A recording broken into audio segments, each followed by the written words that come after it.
Capaian vaksinasi sumber daya kesehatan di Kota Palembang masih rendah. Kesulitan registrasi daring membuat proses vaksinasi terhambat. Sejumlah masalah lain diantaranya terjadi kesalahan dalam registrasi pada situs pedulilindungi.id.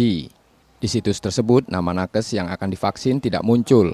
Selain itu, masih banyak nakes yang tidak mendapatkan pesan singkat atau SMS untuk vaksinasi.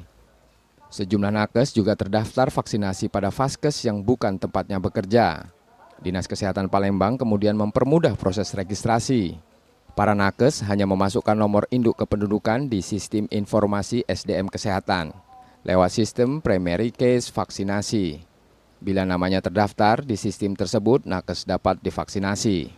Sesuai dengan instruksi dari Kementerian Kesehatan, sekarang untuk seluruh tenaga kesehatan itu mereka yang kita gunakan sekarang adalah database sistem informasi sumber daya manusia kesehatan atau SISDMK.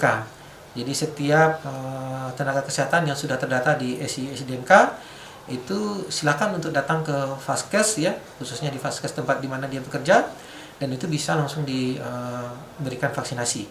Jadi tidak lagi menunggu SMS atau registrasi melalui SMS. Untuk Kota Palembang, capaian vaksinasi tenaga kesehatan baru 12%, sedangkan Kabupaten Ogan Komering Ilir sudah 20%. Di Sumatera Selatan, baru 2 daerah yang menerima distribusi vaksin COVID-19. Proses vaksinasi nakes diharapkan dapat selesai pada April 2021. M. Rizky Nurmizan, Kompas TV Palembang, Sumatera Selatan.